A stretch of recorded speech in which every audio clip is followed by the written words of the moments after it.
We talk PT, drink beer, and record it. Like craft beer for your ears. This is the PT Pintcast. Ladies and gentlemen, we are live. Welcome back to the show. PT Pintcast is a podcast that saves physical therapists from missing out on amazing insight, remarkable ideas, and motivational stories here in the world of physical therapy. I'm Jimmy McKay. I'll be your host tonight. Most nights, actually, because it's my living room. Broadcasting live from the RES Medical Studios, also known as my living room. Leaders in hashtag travel physical therapy. Find them online at aureusmedical.com. Let your PT or PT license take you where you want to go. Geographically, in different settings. If there are people there, they need a great physical therapist or physical therapist assistant. So find them again, that website, aureusmedical.com. Great show for you tonight. We're getting behind a common question of discussion. We've seen this topic come up in the past. I'm still terribly curious about what goes on behind the scenes, right? What makes a great physical therapy school admission or student? What does it look like? I'm sure there's lots of things. And I feel like it depends will be one of those answers. I have this weird feeling that it depends. But we're going to get inside the minds with three PT program chairs and kind of just throw some questions at them and see what makes a great applicant. What are they looking for? What are some of the things they've seen? What are some of the funny things they've seen? I love asking questions like that, so we'll dig into that. The physics of how the show works. If you're watching live, we do broadcast live on Facebook, Twitter, YouTube. If you're doing it live, I want to know where you're watching from. So in the comments below, drop a comment. Let us know, hey, watching live from here. Just say hi. We kind of love when you interact. If you have a question, if you have a comment, don't hold back. Feel free to do that. But that's the way you interact. If you're watching the replay if you're watching this show on replay, drop the word replay and the same thing. I just love to find out where the listeners are tuning in from. And don't forget to subscribe to the podcast on iTunes, Google, and Spotify. Wherever great podcasts are heard, we're right there behind the great podcasts in the OK section of the podcast world. So without further ado, and you know how much I love ado, let's bring in tonight's guests from Marymount University, from A.T. Still University, and from Sacred Heart University, Skye Donovan, Lori Bordenave, and Chris Petrosino. Ladies, gentlemen, welcome to the show. Hi, everyone. Hey. I'm excited that you guys are taking some time out. From what I know, it's in the academic year, so you guys must be crazy busy. But we love to have good conversations. First and foremost, thank you guys so much for coming out. And the first question is always the hardest. What are we drinking tonight? We'll go clockwise. We'll go start with Skye Donovan, who was the professor and chair at my alma mater, Marymount University. Skye, I'm having a very unfortunate situation, total rookie move. I have this delicious Star Hill Wild Heart, but I have no bottle opener right next to me. So I'm just looking at it out of Charlottesville, Virginia. So I'll drink that later.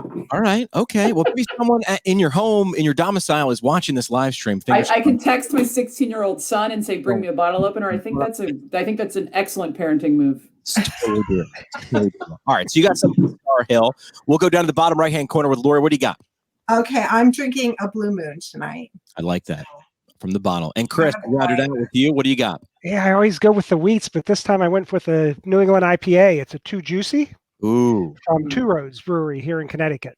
Two Roads. I like that. And I'm going with a vodka soda, but I'm drinking it from, I think Skye will appreciate this. She got me this pint glass from the Deep End was the bar. I was a kid swim coach while in PT school, and the bar at the pool was called the Deep End.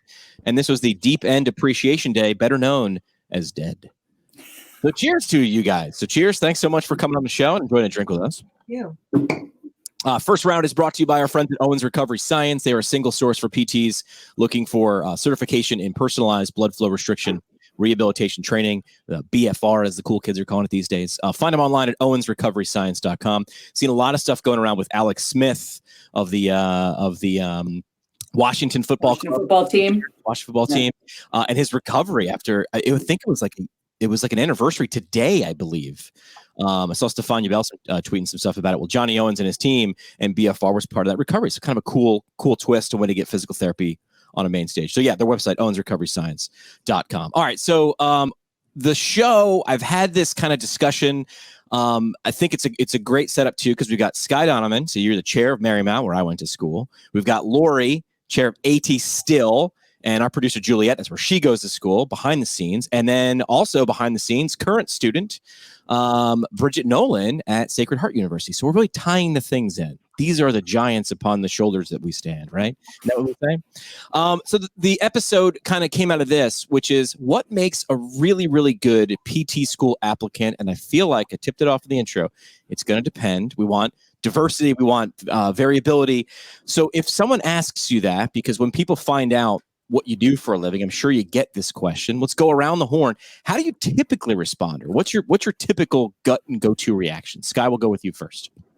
Thank you. The first thing I usually say is somebody who's strong academically, but then someone who's got a lot of grit.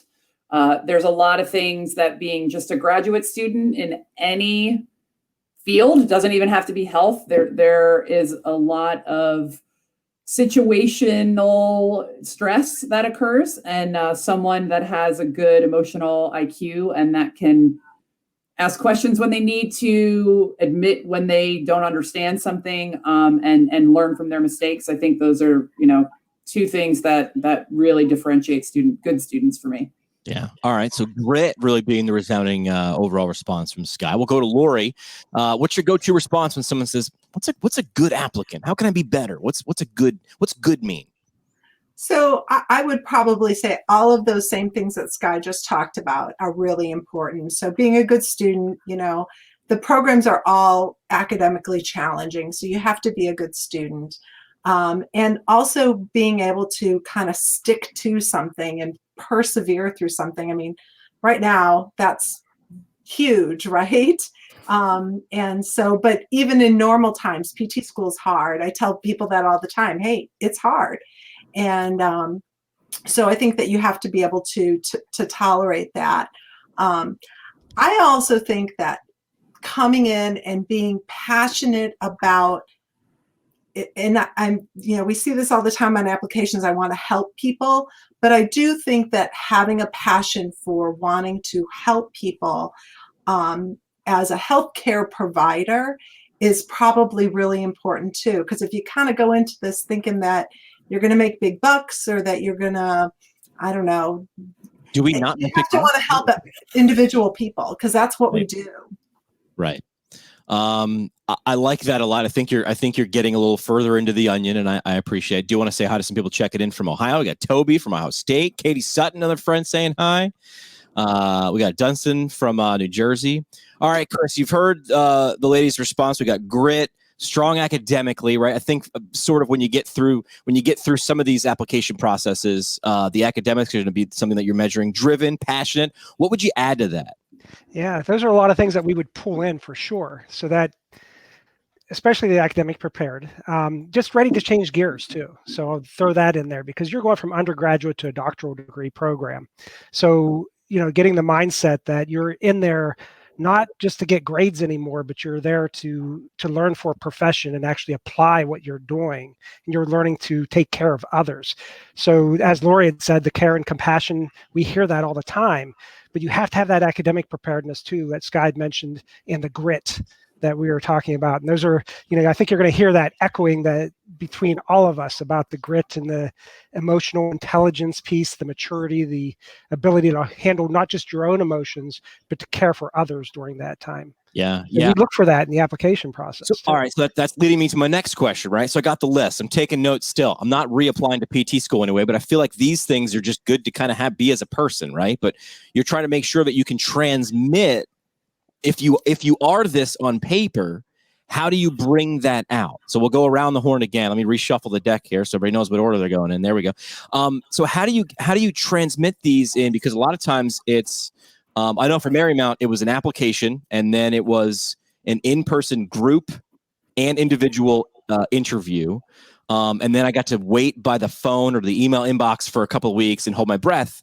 So let's set the stage. Lori and Chris, is that similar to what you guys do in terms of an application process, interviews? Absolutely. We do have interviews, yeah. Mm-hmm. We don't weight our interviews very heavily in our decision-making process, but they do help us to discern things about applicants relative to their maturity, relative to their ability to communicate effectively with another person. And so we use our interviews in a less formal way than I know some programs do. Okay. And Chris, you guys interviews as well. We do. And, that's sort of the end point. So if you meet those minimum requirements, then you're accepted for an interview. Then once you come into the interviews, we do have a group interview that's more focused on how do you decision make and problem solve. It's not necessarily a PT scenario, but it's something that all of you have to work together as a group to solve. And we do have the individual, and right now it's 2 students with 1 faculty member that you walk through and kind of just get to know each other a bit better, because you're interviewing them, but they're also interviewing you as a PT school too. Right. Absolutely. So we'll get to that. So number one, I think the lesson we just learned is realize that this is an interview. And Skye, you and I talked a couple hours ago about, hey, this is an interview. What do you think as a guy who interviews people, right? I don't want to be stealing your question for me, but I'll just bring it out. And I remember doing that is, I tell people this all the time, for a job interview or any interview, this is not a contest, right? This is not like a reality TV. I'm not trying to get the rose here at the rose ceremony and win.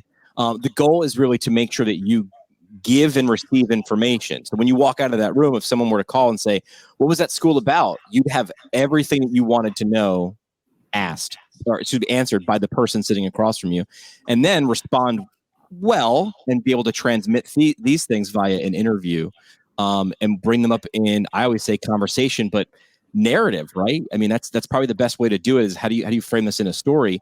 How else can someone get these across? Because man, I was nervous in these interviews as an applicant. So Skye, what would you suggest, and how do you get these things to jump off the paper? Well, I think before we get there, it's really interesting. So you have 3 different viewpoints by the way that they are weighted at different universities. So I think applicants really need to do their homework, because Marymount's the complete opposite to AT Still, where we sort of use the bar as, if you got an interview, then you're all on level playing field. So the interview is actually the most heavily weighted portion of our interview. So someone who would be coming to us would want to really spend a lot of time practicing exactly what you're saying, Jimmy, that how do they get those parts of their personality across? How can they come across as being authentic? That's probably the most important thing that we're looking for. But if you were going to AT Still, then you want to make sure you meet that threshold. So it's probably get your academic credentials up higher. So I think everybody just needs to. It's challenging for the applicants, because PTCAS is what almost all of the programs use. So it almost tricks you into thinking all of the prerequisites in terms of how to get in, not the courses that you need to take, are the same for all of the universities, when they're all very different. So I think it really helps to dive into each one of the individual websites, talk to prior students that have been there, so that you can best prepare for putting yourself in the best light for that program. Know what sport you're competing in, or know what things are being judged, right? It sounds like a decathlon, so it's going to be varied. So make sure you understand which programs are weighting what in different ways. Lori, what do you think in terms of how do you get this stuff, all these great things, how to get them to jump off the page? I think that's a really great question that that applicants often ask is, how am I going to be? How are you going to know that you want me to come to your program, right? And so I always tell applicants, make sure that you're spending time filling out that PTCAS application, because I don't know you. And I'll have students say, oh, I met you because I came for a tour.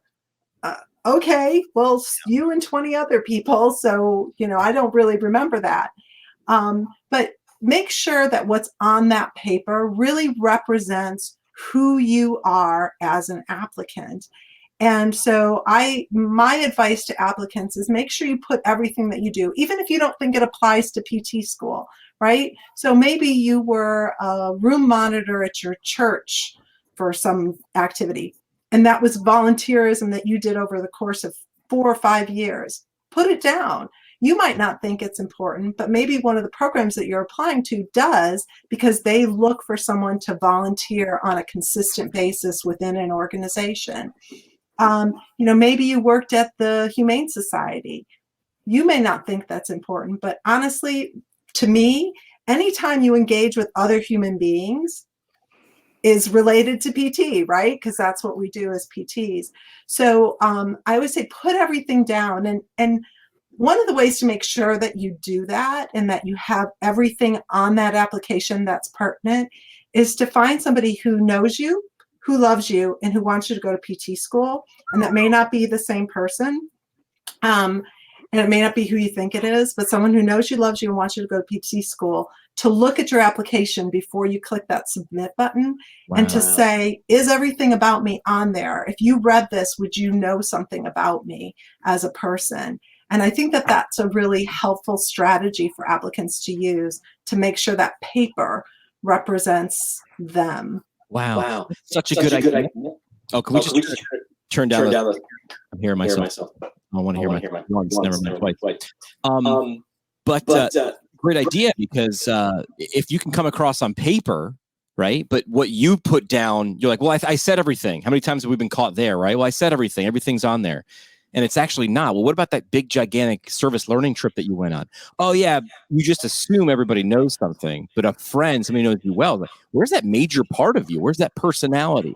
So that's a great piece of advice, which is before you hit that submit button, which I think can work in this situation as well with a resume, right? Because that organization is trying to figure out who you are, what type of person you are.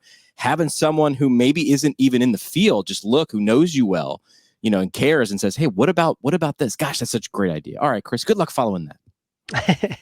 Well, I'll follow up on that just with things that Lori had said too, because everything that you put in there should be telling somebody on that admissions committee who you are. So if you don't know what you've put in there or why you put it in there, it shouldn't be in there too. So you should put it in there to talk to your admissions committee and let them know who you are as you're putting it in there. And it should have a point to it of why that's in your application also. So as you write in there about your experiences, if you did some volunteer experiences, was it because of your social responsibility? Was it something that you're doing because you're reaching out to people and showing your care for them and your compassion? Because we say we're caring and compassion, that's why you're entering the profession. But those are examples that really demonstrate those values that you have that's coming forward. And that could come through in the people that you choose to write your references. It could come through in your essays. It could come through in your letters of application. Whatever's being asked from the school, you can decide on what content to put in there to make them understand who you are and why you're a better applicant than others. Yeah, be really thoughtful about what you're selecting, because you're really, what you're doing is your application is telling a story and realizing that there are dozens or hundreds of other students who are trying to fill out that application, but there's a human. Bless you. There's a human. And I appreciate the thing during COVID. Nice move. And there's a human on the other side of that application process reading that, and they're going to have to spend, I don't know. I mean, how long? I guess that's a good question too, right? How long are people able to actually spend on each individual application, like ballpark? It's a learned skill. I probably spend 20 minutes on the first pass, and then, categorize people like green, yellow, red. And then usually, when somebody's a green. And I spend the most time actually in the yellow, because I want to make sure there wasn't something that I missed and that I was in a really good mood when I was reading their application. So I usually read those at least twice. Wow. That's great advice. If you're thinking about that, if you're in the yellow category, right, and you're sitting there on the fence, you want to make sure everything is left on the field. So that's great advice from Chris, which is like, hey, make sure everything's on that field, because that could be the decision maker to move you from that yellow to the red, or a yellow to the green. Approximate time. What do you think, Chris? How much time do you think you get with that? Oh, if you're talking time, because we have a staged process, because you have to meet all the minimum requirements. We don't see them until they've met those, and then they're coming in for interviews. And then we see the full applications. And as we sit down and go through them, I like to read through all the ones that I'm interviewing. So we parse it out to the ones that we are specifically looking at and interviewing. We have a rubric for each of those criteria that we're looking at. So typically I take at least a couple hours or so, the first day to read through all of them that we're doing. And then the next day, right before the interviews, I go through them again just a little bit more thoroughly, so I know the person when they're coming in to speak with me. So I can actually pinpoint some things that may have been interesting to me, or things that I had a question about that I didn't understand or wanted to get to know more about. Yeah. So I would say a couple hours probably. Yeah. So make sure if someone's spending this time, they get a really good taste, a really good feel of your story and your narrative. Laura, anything you wanted to add to that? Yeah, I think we spend, ours is multi-stage, like Chris mentioned. His being, so there's a screening process, and then they come to a faculty group that review the applications, and they spend about 30 to 40 minutes with each application, depending upon how dense the application is. But they're screened before they get to that point for meeting the minimum academic requirements. So just hearing this from just 3 programs, we're hearing that while they appear similar, right? And you look at, hey, every PT school is just the same. Well, no, we're realizing that there's some differences. But I feel like there was, in terms of time spent with application, you're not blowing through these things. Like nobody's just kind of saying yay or nay and toss them into piles. You're being very thoughtful about that because this is a big deal. You're looking at what your cohort is going to be made of for 3 years and how they're going to interact. Does that ever come into play? Do you feel like I've got enough people who seem like they'd be a little bit like this? So are you going at it from a personality level at some point of how everybody will play in the sandbox? Does that ever come up? Skye, we'll go with you first. I'll say that we don't pit applicant versus applicant, but definitely through the interview process, I mean, and you went through it, so you could speak to this. They say you should never hire someone or admit someone based on fit. But what we do is, it's pretty evident actually through the questioning process. We spent a lot of time perfecting our questions, is to see the applicants who they themselves can see that this is a comfortable place for them and they want to be around this culture. So, and they can come from all different walks of life, which is one of the great things, is that we have such a diverse pool to choose from where I am, which I'm very lucky. But, we try to ask questions that sort of get the applicant to reflect on their experience just that day, and then their experiences that they've had prior, to see if they perceive that this is the right place for them. Yeah, and that goes back to the two-way. This is an interview, 2 ways. Lori, Chris, we'll go with Lori first. Like, same question. As these things come together, I always say when we do episodes, themes just emerge. That always happens. But are you looking for that as you're sorting what students are going to be together for in a group for a couple of years? We don't do that at all. And that's partly because we use a rolling admissions process. So we're admitting applicants as they meet the criteria. And so our class just fills up, and what it looks like is what it looks like. So we don't actually take that into account at all as we're looking at our applicants. Yeah. Or as we're filling our class. Right. And Chris, anything you wanted to add to that in terms of how things wind up coming together, personality or people skills or anything like that? Yeah, typically, as I'd mentioned, we have a rubric that we kind of rate on the interviews and see where people stand, but you're really being rated as an individual. So it's not a comparison between people, but there are some that rate higher and some that rate lower, depending on how they interacted in the group or how they interacted in the individual interviews. And that kind of starts to filter through and have some step towards the top and some towards the middle range or so. And there are some that, don't come in and have your head spin in circles and, don't wear something that's not appropriate to wear for an interview. Those types of things kind of put you on that lower end for the interview pieces. But it's sort of, we look at each individual and how they're coming in. All right. So you open the door. We're talking a lot about what to do, how to get these different things that you're talking about: grit, academics, being driven, passionate, being versatile. These are the things to do, how to do that. Make sure it's on paper, right? First of all, make sure the academics are sound. That's going to be the long play. That's the modicum of acceptance. And then things you add on.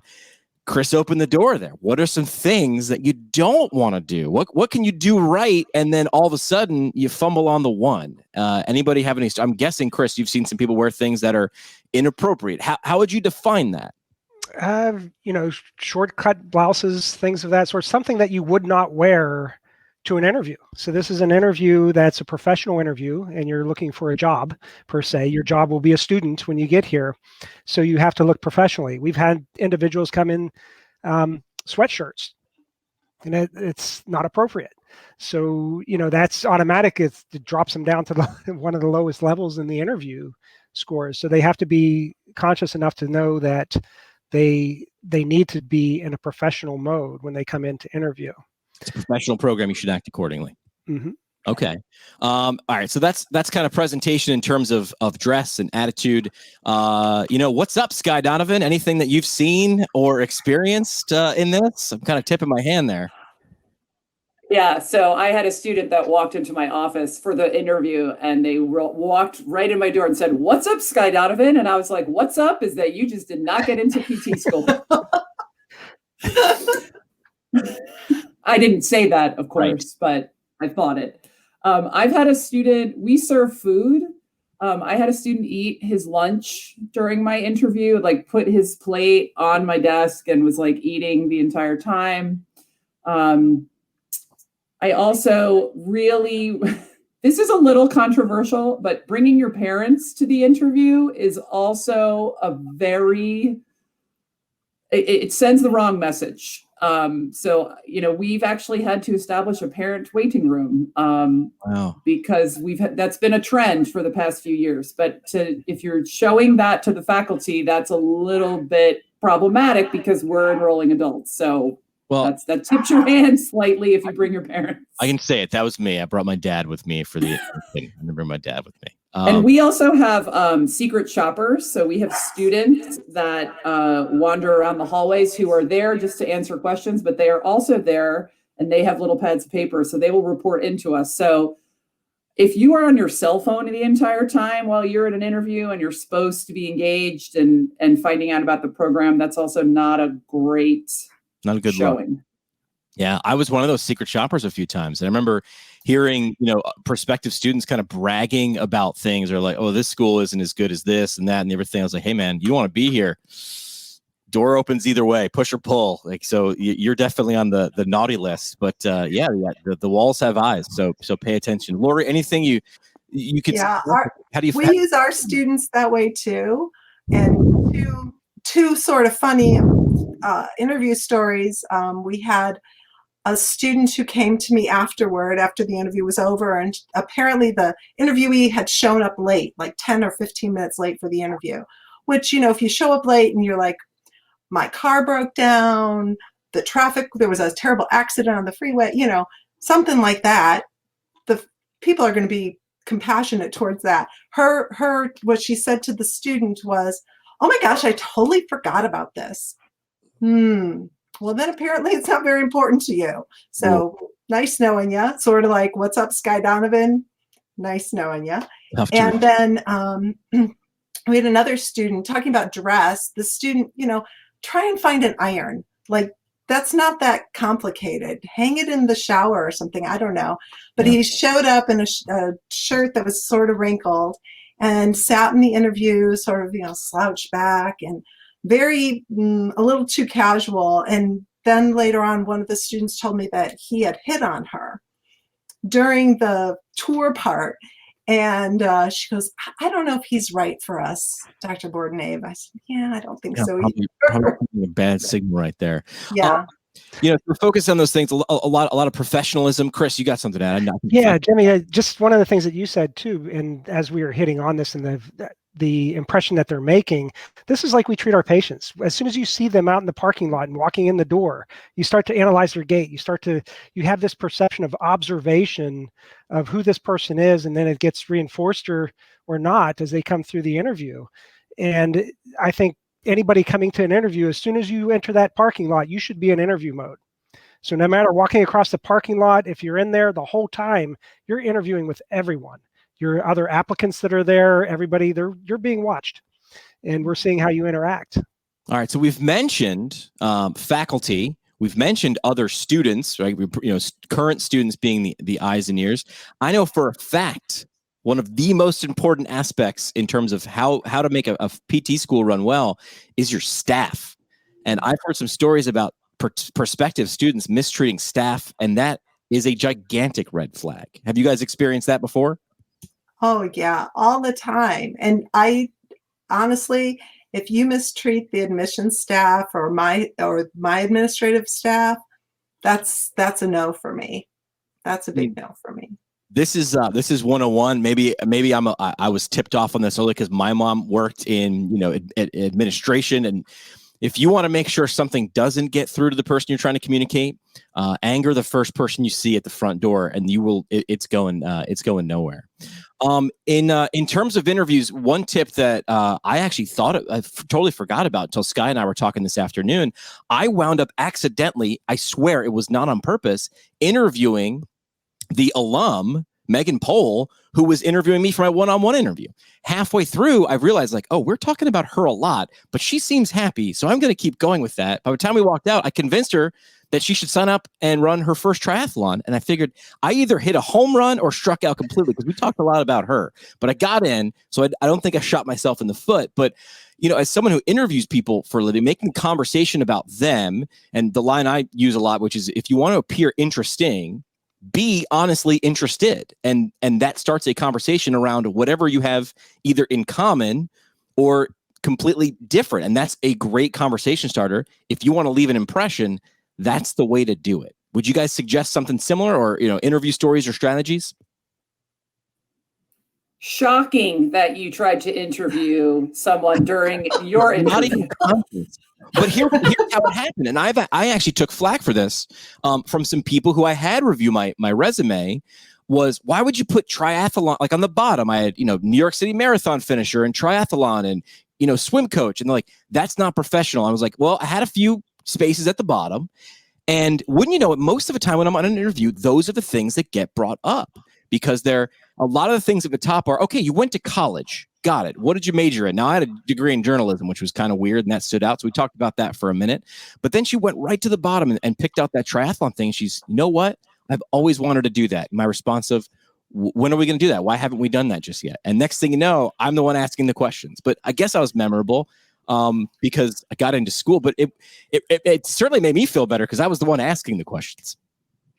Well, it showed that you were comfortable, and I think that that's huge, and that's really hard to do. So obviously, it's a contrived environment. People are really nervous. There's a lot on the line, but really, the interview process is for us to get to know you. So those things that you're talking about, right? I mean, Lori's and Chris have already sort of said, you made it through the grading part. Like, everyone that comes to the interview, and it's the same at Marymount, they all are eligible to enroll. And we just, unfortunately and fortunately, we have this huge pool to pick from for only 38 spots. So it really is, and it's not a profound thing, but I am really drawn towards people who are comfortable in their own skin, and they've thought about why they're sitting in that chair across from me right there. And they've given some thought to what they want to do as their next step. It doesn't have to be for the rest of their life, but they're committed to this idea of being a successful physical therapist. So that to me is, and it's not easy to do that, but that's sort of what makes people stand out for me. Yeah. All right. So we talked about one-on-one interview. We talked about presentation. We talked about, the application and how to make sure to be really thoughtful about that. How about group interview? I lucked out because as a second career student, I sort of figured out what the group interview was before we walked in the room. And I was watching one kid kind of miss the point. So for our group interview, it was similar to what was mentioned before. It was a situation where we had to come and work together. One of the male students in the room with us tried to essentially take control and dominate the room, to which I just sort of sat back and then waited till he ran out of air. And in my mind, I'm watching the proctor kind of write things down. I'm like, well, it's nothing good. So you don't want to be that. So group interview tips. I mean, I saw it. It was, how does this person react when they don't know something? So it's on purpose, I think, a topic that you're probably not going to have any experience in, but that's not the point. The point is the people sitting around you and how you interact. Any tips for those, or how you've seen those go right or wrong? I think listening well is part of it. So you really need to listen to whoever's talking at the time and respond to what they are talking about if you have something to contribute. Contributing something that's not relevant is an issue. Being too quiet and just sitting there and not responding at all to anything is a problem.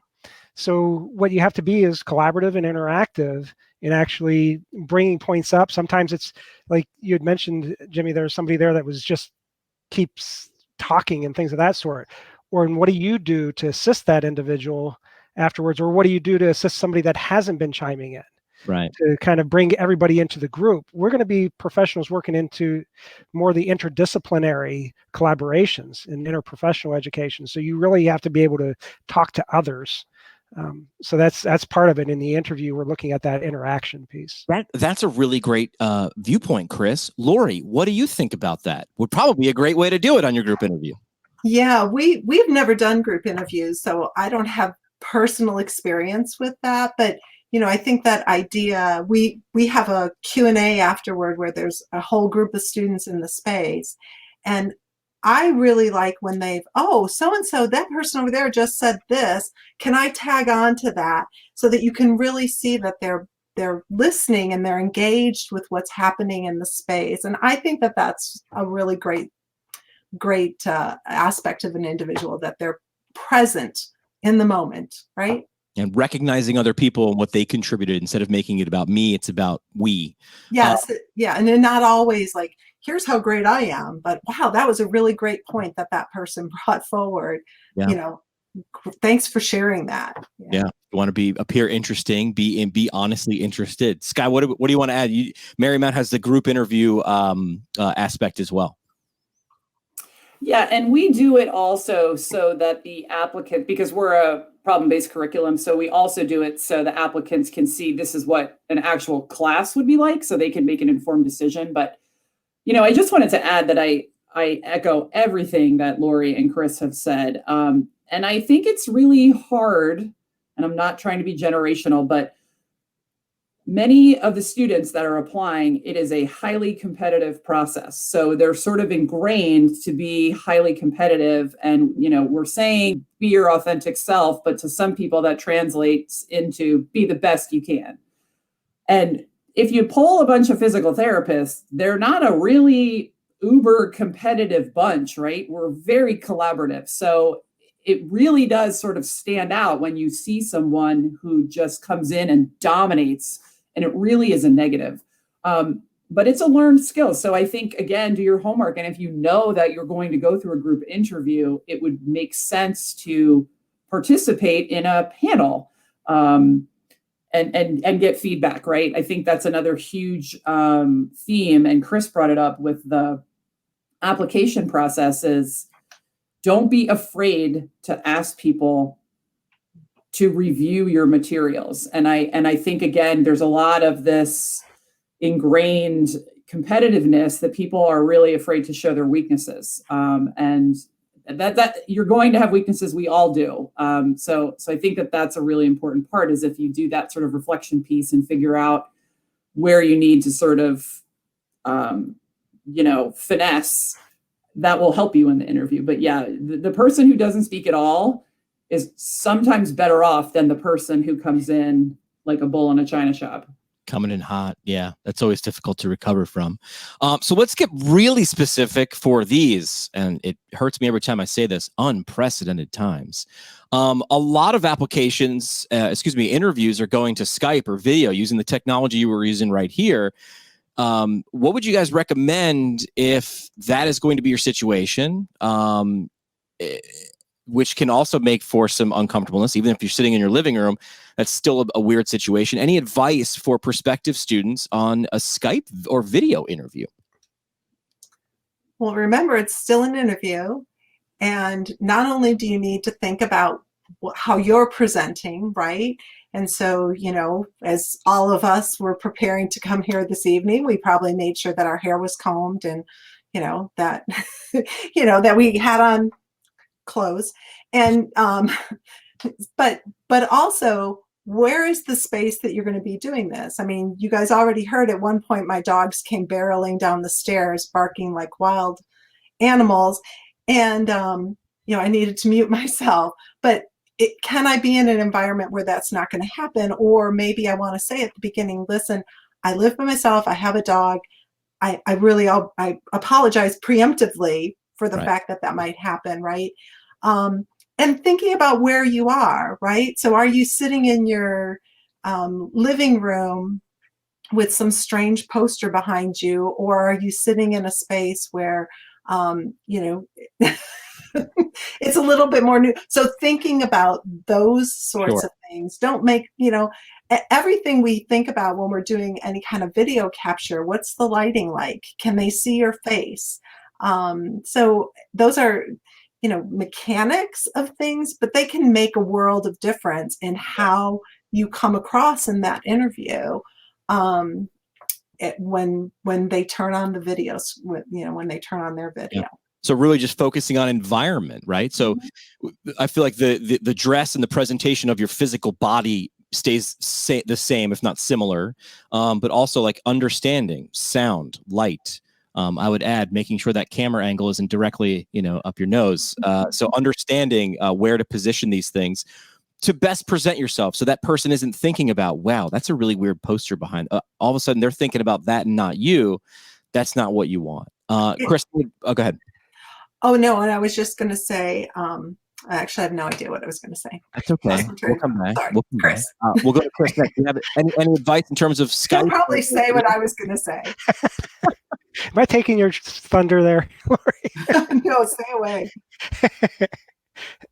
Well, our interviews actually were all online this time because of COVID and everything going on. Our faculty is very disappointed because we love to show the building. We love to show what we have here for everybody to see. But one of the things, as you all are mentioning, make sure your background's appropriate, make sure that you're ready for the interview, dressed properly, but also watch your mannerisms and some of the things that you're doing non-verbally. I mean, in person, we can see a lot of that. But even on the videos, we see you even more. So even when we teach classes, we can see people fidgeting and what they're doing at the time because we have all your faces on the screen. So be cautious of that you are being seen whenever you're on video. Yeah. So that's very important. Yeah, good advice. To actually watch. Mm-hmm. Sky, go in video, go in Skype. What do you suggest for prospective students or anybody utilizing this technology? Well, I had to do my whole entire board of directors interview via Zoom and that was never done before. So I got this trial by fire. So I literally practiced and practiced and practiced. Jimmy was on my practice team. And I think maintaining eye contact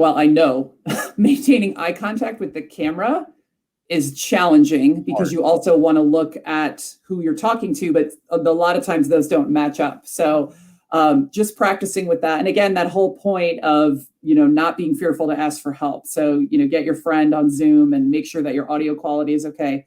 I also think that I would like to, if any potential applicants happen to be watching this, just to say, also have a little grace because something might go wrong on the faculty end and something might go wrong on the student end. I mean, we might have weather events, just know that everybody's going to put their best foot forward and don't panic. If you can't log in or something, have a backup plan, make sure that you know what the number is of who you're supposed to call. I know we have a Zoom link, and then if the Zoom link doesn't work, then we forward to a phone number that goes to our office phone. So just being prepared and having all that information will make it a much more pleasurable experience for you as the applicant, because don't let things that could potentially stress you out get in the way of you showing your best self. Yeah.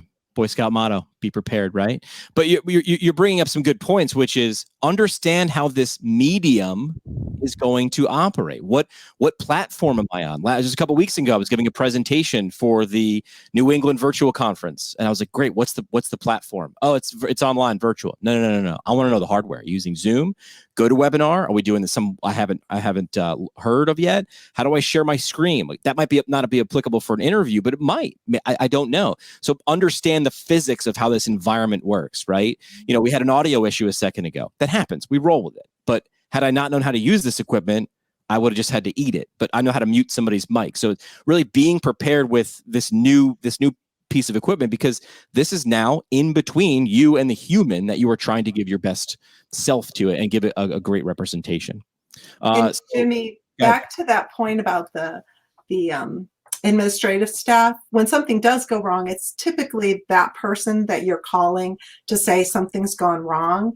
And I mean, you want to be as polite and professional as you possibly can be in that moment. You're probably super stressed about it. You're probably freaking out. But you need to be as professional as you possibly can be, because that person, first of all, they're more likely to help you and help you figure things out, but also they're taking note of that. Yeah, please and thank you. I always say, like, if you're in an anxious situation, like, speak to your anxiety or speak to someone. Hey, listen, I'm so stressed. I apologize if I'm coming across. I'm just so nervous and this thing disconnected, and I'm just trying to make sure I'm not late because I don't want to appear like I don't care. That says all that person needs to hear. Okay, how can I help you?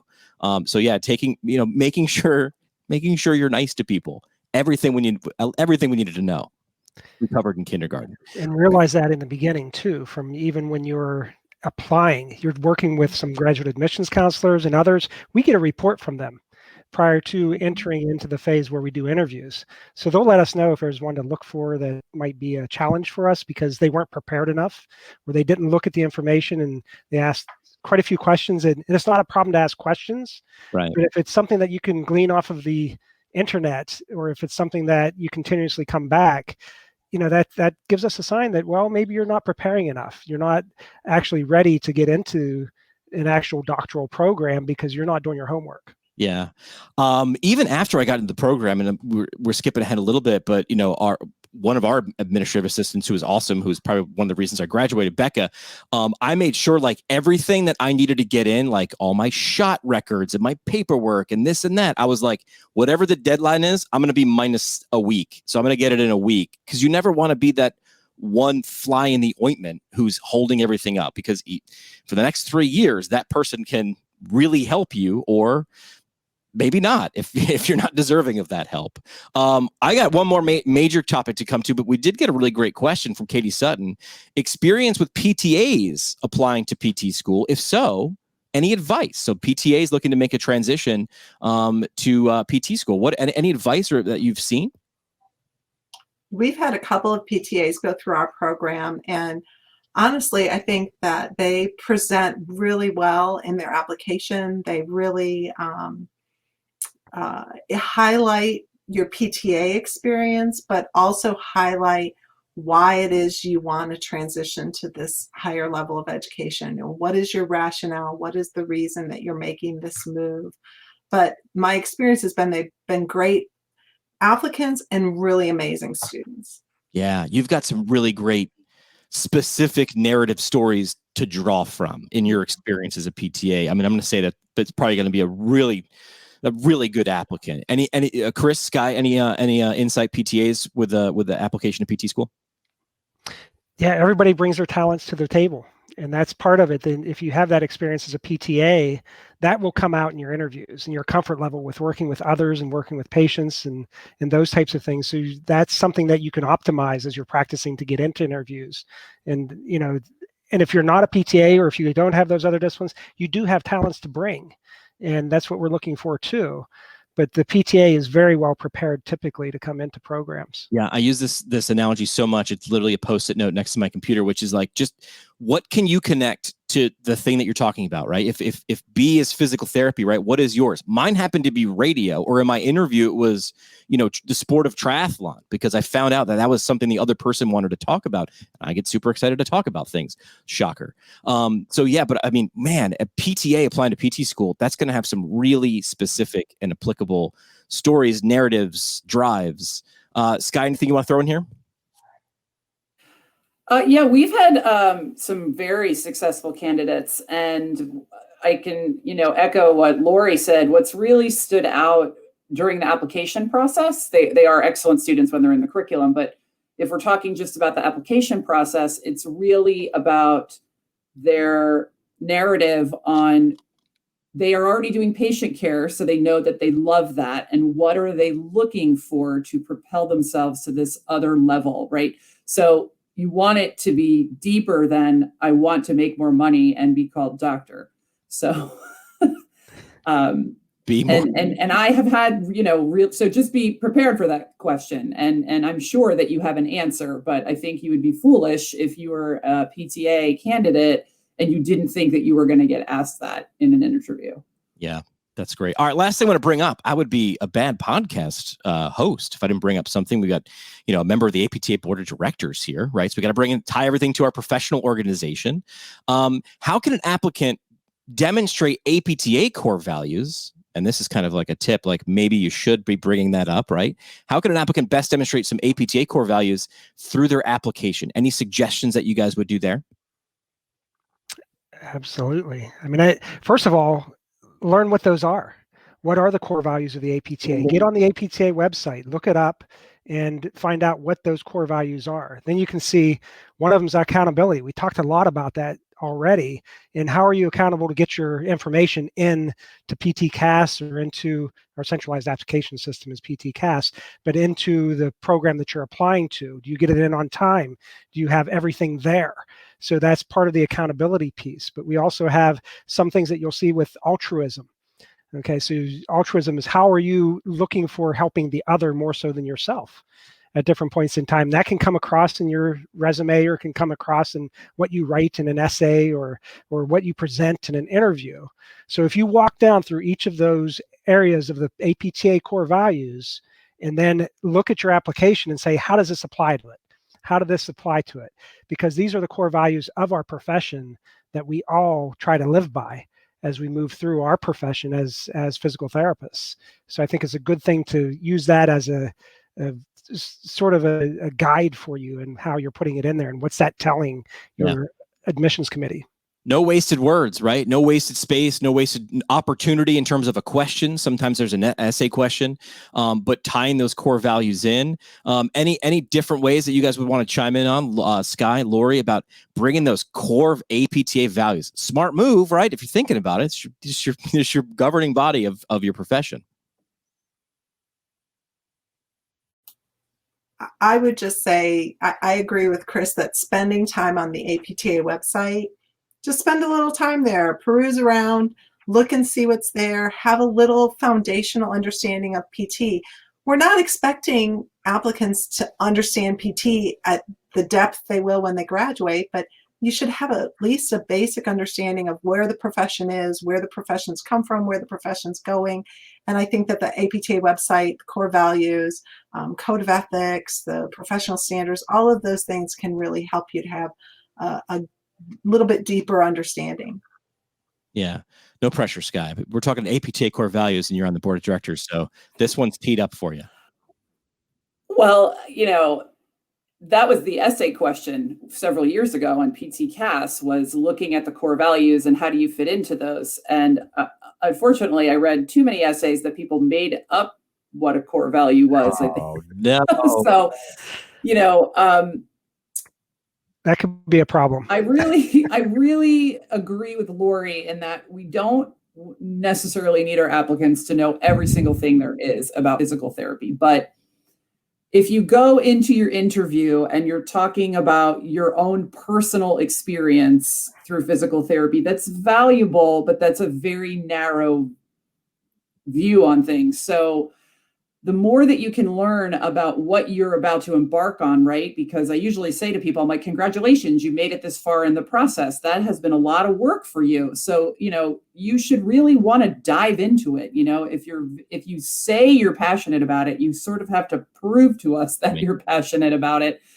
And people that really do want to be in the field will have some, ideas about what are not only the wonderful things about physical therapy, but maybe also what are some things that have been challenging? What has happened this past year? I mean, have they thought about that? How is the practice potentially going to change? So there's, the consumer page on the Choose PT portion of the APTA website. That's a great place to start. What are we telling our consumers? What is our marketing plan? Those kinds of things are also really interesting to bring up. So even if it's that you are not diving in deep to, the Medicare cuts and those sorts of things on the webpage, just really being informed about what our profession is now and where we're trying to go, I think is a really smart move for applicants. And making sure you know what those core values are and you haven't just invented one. That would probably be step number one. Anything I didn't ask, anything that you would think is important for prospective applicants for PT school, wanted to just share really good insight. So anything I didn't get to ask that you think that would be good for this audience? Or I'm just the best podcast host ever and I nailed all the questions. I don't know. You tell me. Can I that's all say part- consumer beware? What do you mean? What does that mean? Well, so there's a lot of proprietary, everyone has their right to market a product in the United States, but there are some, I think, potential red flags for people who do not currently sit on admissions committees. Never have they sat on an admissions committee, and they're giving advice, at a cost. So I would just say, be a very conscious consumer. Yeah. There's a bridge in Brooklyn. If you want to take a shot at buying that, I can sell it to you. So yeah, there are some people out there who will peddle advice, and a lot of times they might not have ever actually sat in an admissions meeting, or they've never spent an hour reviewing an application or trying to decide between who's a good fit for my program versus a good fit but maybe just not for this school. So being an educated consumer, I think that's really great advice. Yeah, and I think that applies to just where you choose to apply to, right? Yeah. So know what the program is about, know a little bit about it. You can see a lot on a website. You can learn a lot about a program, who their faculty are, kind of what their mission and vision is. So there's a lot that you can learn through PTCAS. Know all that stuff. Don't apply to a program that's minimum GPA is a 3.3 and yours is a 2.8. You're not going to get in. Pick a program that you match to academically, that you match to relative to what they're looking for. First of all, it's going to be a better experience for you as a student when you do get in. Yeah, agreed. You guys ready to play 3 questions? Yeah, now sure. I'm the one who gets to ask the academics the questions.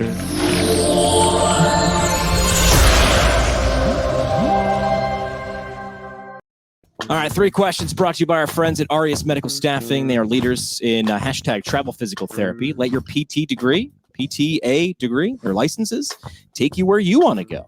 Find them at aureusmedical.com. All settings, all 50 states, and Washington, D.C.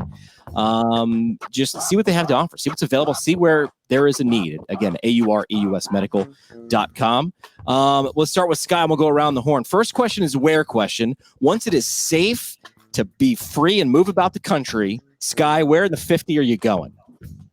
I'm going to Kentucky to visit my good friend Connie Hauser. Yeah, get down to Kentucky. And drink bourbon. If there was ever a better 2 great reasons for a trip, Connie Hauser and bourbon in Kentucky is it. Chris, where are you going once it's free and safe? I would have to pick Hawaii, but I can only do it for 3 months because I can't be just around water that whole time. But Hawaii, there's a friend that actually is from Micronesia that has family there. So it'd be great to see the culture in Hawaii. And I thought that would be great to visit his family, and if he would be able to go and get a little bit more of the how is it to live on an island? Yeah, let's do that. Laura, where are you headed? You're in Arizona. Where are you headed once it's free and safe? Oh, this is pretty boring, but I think I'm going to go to San Diego. There's beach, there's mountains, there's hiking. It's the perfect weather all the time. I don't think suggesting San Diego is a boring thing ever. Those things should never be in the same sentence. Well, Kentucky, Hawaii, San Diego, there's people there, which means PTs. So why not do a short-term or long-term assignment again from our friends at Arias Medical Staffing? Second question is a what question. What's something you've watched, read, listened to, book, movie, podcast, something? We're doing a lot of the Netflix. A lot of my queue is growing during the COVID, as we're calling it. So what's something you think the audience would get value from? Skye, you're bad lead off. Oh, I'm sorry. I read something extremely informational and nerdy today, but I'm using it to be the backdrop for a case that I'm making up tonight after this podcast. I just read Health and Human Services 20-page white paper for the vaccine rollout plan. Wow, I like that. I'm going deep right there. But it's actually quite interesting because it goes into all of the factors from, distribution to freezer space to prioritization, and so it was a knee slap and good time. That's why that was on NPR this morning. That's what I was listening to on their podcast. Perfect. All right, so we're going white paper right off the bat. Bat and lead off. Chris, what do you got? I love the Jim Collins books. So Good to Great. So people have probably heard that one quite a bit. But if you haven't read Great by Choice, it's really how to stay in and do a 20-mile march is what they call it, and actually not try to take a grab of power or the opportunities, but that constant perseverance and steadiness.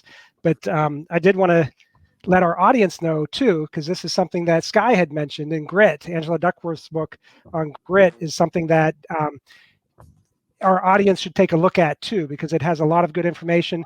There we go. It's right there too.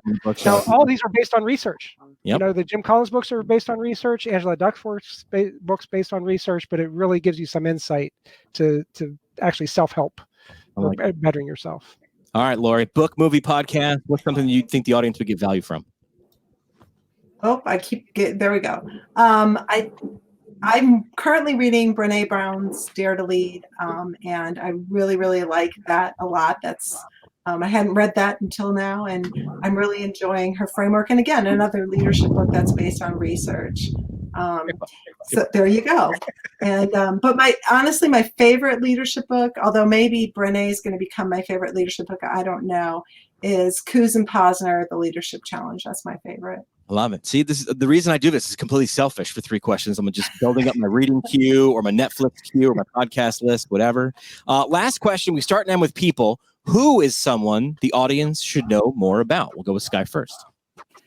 I'm going to do a little bit of a cop-out on this one, but I think everybody should give a big round of applause to all of their state chapter presidents, because they have been really unsung heroes this whole time with COVID. And just hearing some of their stories at the board meeting, their efforts have been heroic. So I just want to give them all a shout out. I like that. State chapter presidents. All right, Chris, who is someone the audience should know more about? You know, I keep bouncing to my mentors. One was Gary Claiborne at Ohio University, but also Andrew Guccione, who's APTA, and some people don't get to know those individuals as well. But the one I really wanted to go to was Gail Jensen. Now, Gail, she may not think that she was a mentor to me or so, but when I became a dean at one point, I went to a conference and she was the only other dean there that was a PT. She took me under her wing, and, you know, one of those things that I did was I've kept contact with her, but it's observing her in what she does, and especially in her engagement with others and her true, authentic altruism. So I think Gail Jensen is somebody to get to know better if you haven't. Love stories like that. Lori, who's your who? Who should we know more about? So I'm going to pick a non-PT person, and I'm going to give a shout out to another podcast. Sorry, Jimmy. That's okay. Hidden Brain, Shankar Vedantam. Yeah. I'm in love with him. And, but I think every PT should listen to his podcast, because he really does all of this social science research and talks about social science research. And I think as PTs, knowing and understanding that is so important. And he just kind of takes some of this fuzzier stuff maybe sometimes, or heady stuff, and he brings it down here, and he does such an amazing job at it, and he's a delight to listen to. And he's got a cool voice. He does, exactly. It's hard to beat, right? Him and Guy Raz from NPR. Guy Raz, exactly. Great voice, man. These guys. All right, so that's 3 questions from our friends at Aureus Medical Staffing. Again, aureusmedical.com. Last thing we do on the show is the parting shot.